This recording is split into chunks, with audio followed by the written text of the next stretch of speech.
आज तक इतिहास में कोई ऐसा पन्ना नहीं है, कोई ऐसी लाइन नहीं लिखी कि स्वतंत्रता संग्राम की लड़ाई में अंबेडकर क्या उनके परिवार ने कोई एक भी ऐसा कदम उठाया हो जिससे भारत की स्वतंत्रता आंदोलन में सहयोग हुआ हो, बल्कि हर कदम का विरोध उनके द्वारा किया। हम लोगों को मिल के ताकत देनी होगी। मिश्रा जी ने जो बात कही है उस बात का मैं पूरी तरीके से समर्थन करता हूं। जो लोग आरक्षण ले चुके हैं अब उनको आरक्षण की श्रेणी से बाहर करे, नहीं तो 1 अरब 30 करोड़ लोगों का ये देश में 1 अरब से भी ज्यादा लोग ऐसे जीवन भर रह जाएंगे जिनको कभी आरक्षण नहीं मिलेगा। अंबेडकर को कभी भी किसी कानून के तहत किसी संसद ने, किसी पार्लियामेंट ने, किसी विधानसभा ने या किसी न्यायालय ने संविधान निर्माता घोषित नहीं किया। ये तो अपने आप इन लोगों ने लगा लिया। अब हम मांग करते हैं सरकार से कि वास्तव में संविधान निर्माता सर वीएन राव अम्बेडकर हैं। अगर नहीं है तो ऐसे संसद में पुटअप करें, आप संविधान निर्माता घोषित करें। किसने संविधान का निर्माण किया? तो मैं समझता हूं कि सरकार इससे भी डरती है। जो मिश्रा जी ने कहा बिल्कुल सत्य कहा है। निर्दलीय व्यक्ति जो हमारे बीच से है, जो आपके लिए आवाज उठा सकता है, आपके बारे में बोल सकता है, ऐसे लोगों को संसद में भेजना शुरू कर दीजिए। तो हटाने का कार्य ऐसा नहीं है कि हमारे हाथ में कुछ ताकत नहीं है। हमारे हाथ में तो वो ताकत है कि अगर एक आवाज एक साथ उठा दी जाए तो देश में सत्ताएं परिवर्तित हो जाएगी। नमस्कार दोस्तों, Anupama Raj Dandotiya welfare foundation ARD news में आप सभी का स्वागत है। दोस्तों, आज हम बात कर रहे हैं 1857 में फूट डालो राज करो की नीति को लागू करने वाले क्रूर अत्याचारी अंग्रेजों के खिलाफ जान हथेली पर लेकर ओम शांति की जगह क्रांति क्रांति कर और हर हर महादेव का उद्घोष कर युद्ध के लिए कूदी और अंग्रेजों के खिलाफ ऐसा आंदोलन किया कि फूट डालो राज करो नीति के सहारे भारत में आए अंग्रेजों को भारत छोड़कर भागना पड़ा। जी हां दोस्तों, आज 18 नवंबर 2025 को रानी लक्ष्मीबाई के गृहनगर झांसी में उनका पहली बार भव्य ऐतिहासिक जन्म दिवस का आयोजन किया गया, जहां रानी लक्ष्मीबाई केसरिया माधव संस्थान के आयोजक विनोद कुमार द्विवेदी के द्वारा ये कार्यक्रम आयोजित हुआ, जिसमें मुख्य अतिथि के रूप में मध्य प्रदेश हाईकोर्ट के एडवोकेट अनिल मिश्रा के साथ 1857 की क्रांति के सूत्रधार श्रीमंत पेशवा परिवार की ओर से प्रभाकर भट्ट जी के साथ महिला पुरुष खासकर युवाओं के साथ बुजुर्ग बड़ी तादाद में मौजूद रहे और रानी लक्ष्मीबाई की शहादत को याद कर नमन किया। भारत माता की, भारत माता की। वीरांगना महारानी लक्ष्मीबाई देश के अमर शहीद, अमर रहे, अमर रहे, अमर रहे।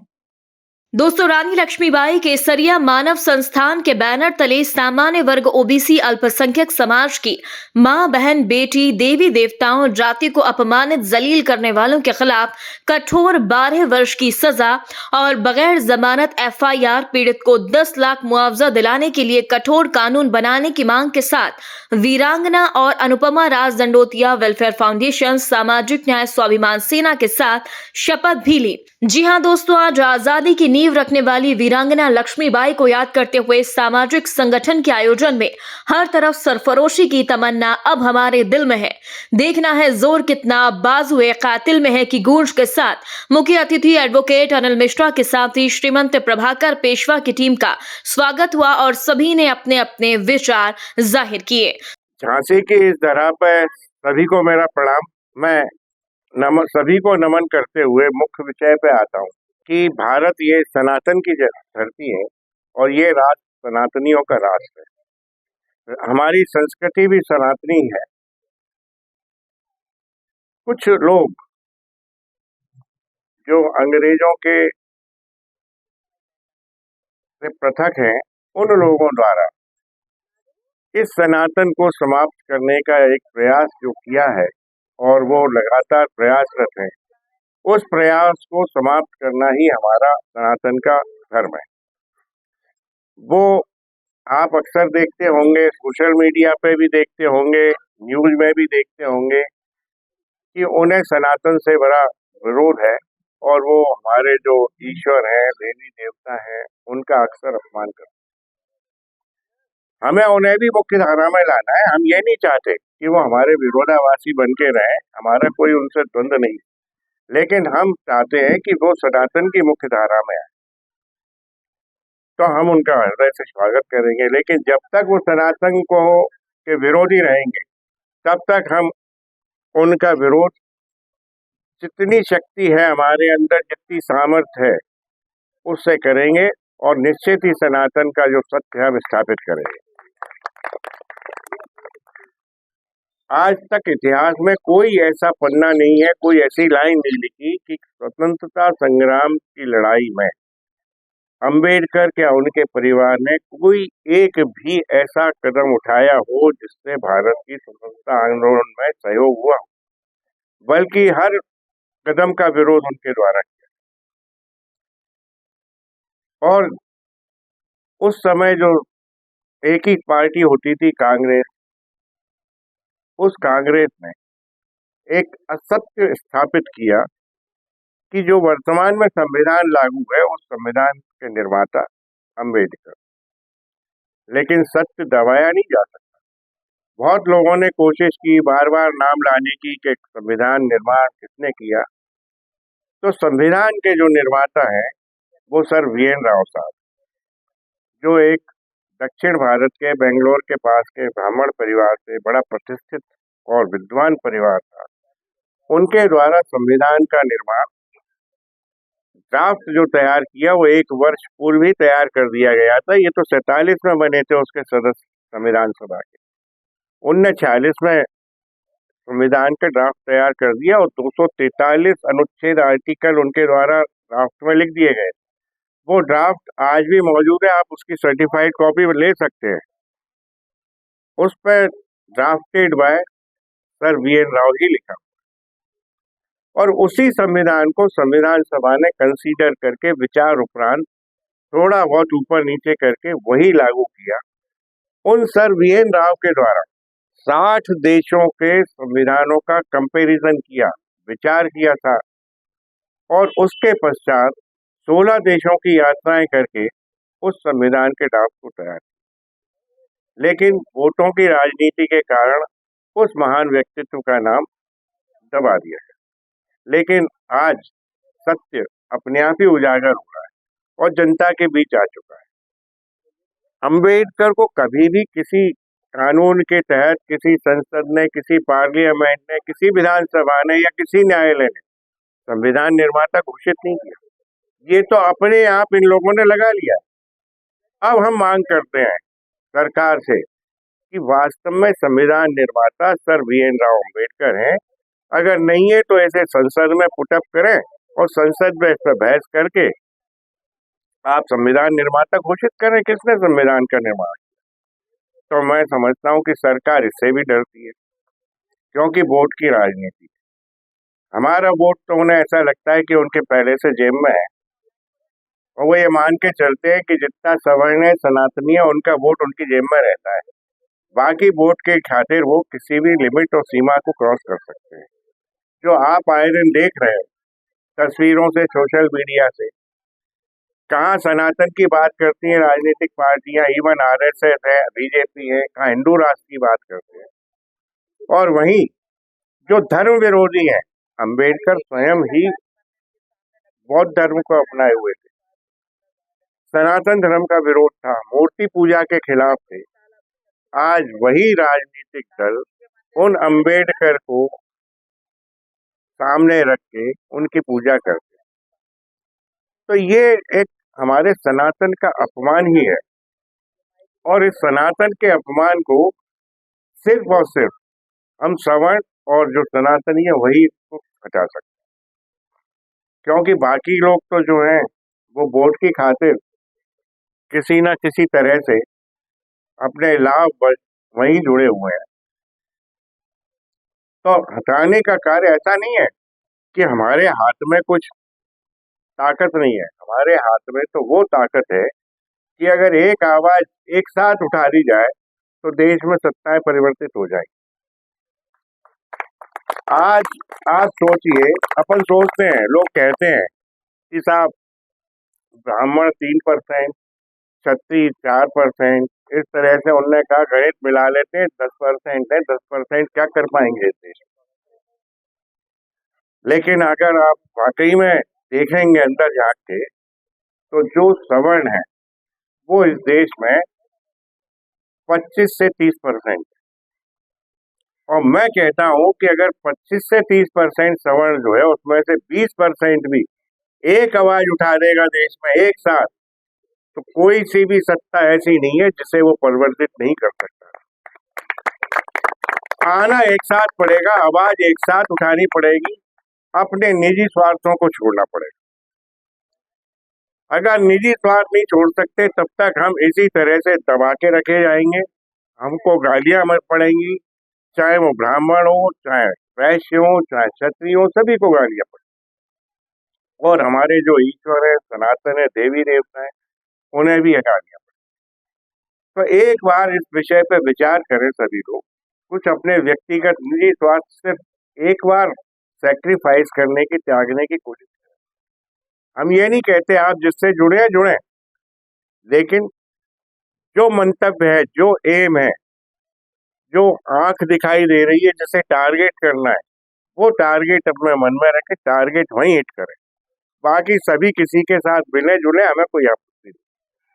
विचार एक होना चाहिए, मंतव्य एक होना चाहिए। धर्म के बिना राष्ट्र एक जमीन का टुकड़ा मात्र है। जहां धर्म नहीं है वहां राष्ट्र के कोई पैमाने नहीं। आप पाकिस्तान को देखिए, बांग्लादेश को देखिए, नेपाल को देखिए। ऐसे ही भारत भूमि के लिए जिसका बलिदान रानी लक्ष्मीबाई ने दिया, हमारी पीढ़ी के 12वें पेशवा हम हैं, 9 पेशवा हमारे युद्ध भूमि में मारे गए। हमारे पेशवाओं ने जो बलिदान दिया, वो बलिदान किसके लिए दिया? धर्म के लिए दिया। और धर्म क्या है? ये सनातन सभ्यता ही हमारा शाश्वत धर्म है। संविधान बदल सकता है, 70 साल में 70 बार संविधान में अमेंडमेंट आ चुके हैं, धर्म शाश्वत रहता है। भगवान श्री कृष्ण ने जिस दिन धर्म की व्याख्या की थी गीता महाभारत में, वो धर्म की शाश्वतता तब भी थी, आज भी है और अनंत काल तक चलती रहेगी। यही सत्यता इस देश को चला रही है। इसी धर्मवाद से ये देश चल रहा है और इसी धर्म के लिए रानी लक्ष्मीबाई ने अपने प्राण दिए हैं, पेशवाओं ने प्राण दिए। उस काल के जिन लोगों ने रानी झांसी की हत्या की, जिन लोगों ने रानी झांसी के पिता को मारने के बाद फांसी पे लटकाया, जिन लोगों ने हम पेशवाओं को मारा, जिन लोगों ने रणजीत राय दीक्षित की हत्या की, जिन लोगों ने ताल बहेट के राजा मर्दन सिंह बुंदेला की हत्या की, इन सब लोगों के हत्या करने वाले लोग तो चले गए, लेकिन उनके सिपे सलार, उनके समर्थक, उनके जासूस, उनके विद्रोही, वो सब आज भी इस देश में रह रहे हैं। और शर्म की बात है कि इस देश के संसद में जाके नियम बना रहे हैं, कानून बना रहे हैं, इस देश को आज भी वो लोग चला रहे हैं। और यहीं से गड़बड़ी शुरू होती है। धर्म की बात जो आदरणीय कर रही थी, उस धर्म का पैमाना यह है कि पाकिस्तान जिन लोगों को चले जाना चाहिए था, वो आज यहीं।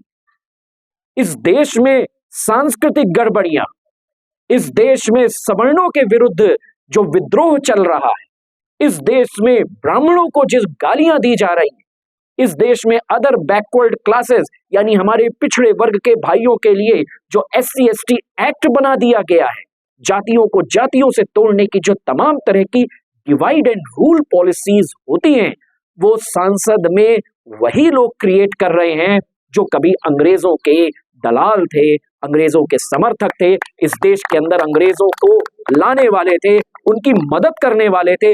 जिन लोगों को अंग्रेजों के जाने के साथ वापस ग्रेट ब्रिटेन चले जाना चाहिए था, लेकिन वो नहीं गए, यहीं रुके हैं। और झांसी वो भूमि है जो हमें याद दिलाती रहती है कि हमें इन अंग्रेजों को, इनके छोड़े हुए पपेट्स को, इनके छोड़े हुए servants of the east India company को पहचानना है, हमको पहचान के रखना है।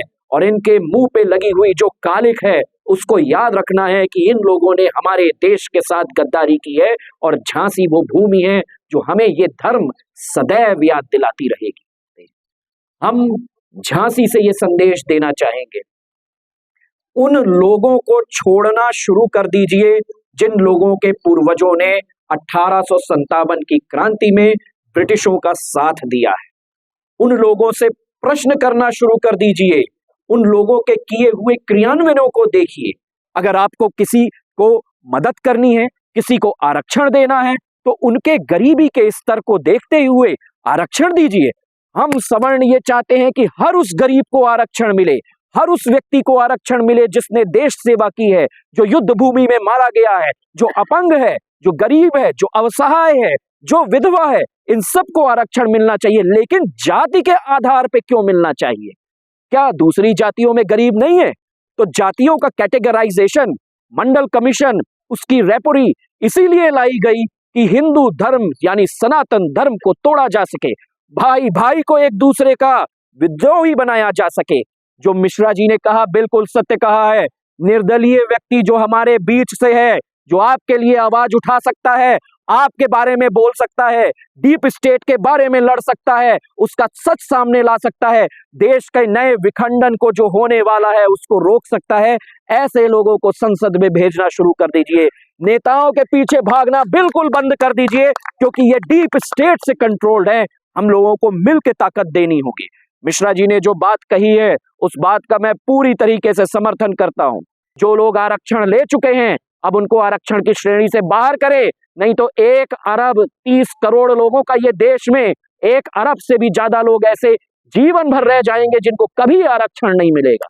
हमें उनके लिए काम करना है, हमें आरक्षण उनके लिए चाहिए है और इस देश के विखंडन को रोकने का प्रयास करते रहना है। ईसाई ताकतों को, विदेशी ताकतों को सफल नहीं होने दिया जाएगा इस देश में। जब तक पेशवा, झांसी, ग्वालियर, बुंदेलखंड जैसे लोग रहेंगे तब तक इस देश की इस तरह की काम नहीं किया जाएगा। दोस्तों 2025 में पहली बार वीरांगना लक्ष्मीबाई को याद करते हुए सभी ने सामान्य वर्ग ओबीसी के साथ अल्पसंख्यक समाज पर हो रहे अत्याचार का खुलकर विरोध किया। सभी का कहना था कि भारत अनेकता में एकता का देश है और अंग्रेजों के द्वारा फूट डालो राज करो की नीति के तहत एक विशेष वर्ग को, सामान्य वर्ग ओबीसी को जलील करने के लिए जो अधिकार दिए गए उसका अब सड़क से लेकर संसद तक विरोध किया जाएगा। जी हां दोस्तों, आपने देखा और सुना कि रानी लक्ष्मीबाई के जन्मदिन को मनाते हुए 78 साल में पहली बार सामाजिक संगठनों ने एकजुट होकर देश में होने वाले नगरीय निकाय चुनाव में वोट डालने की जगह निर्दलीय प्रत्याशियों को चुनाव लड़ाने के लिए एकजुट होने के साथ फूट डालो राज करो की नीति अपनाने वाली भाजपा, कांग्रेस, बहुजन, बीएसपी सभी पार्टियों को सबक सिखाने की बात कही। इस पर आप सभी का क्या कहना है कमेंट बॉक्स में हमें जरूर बताएं।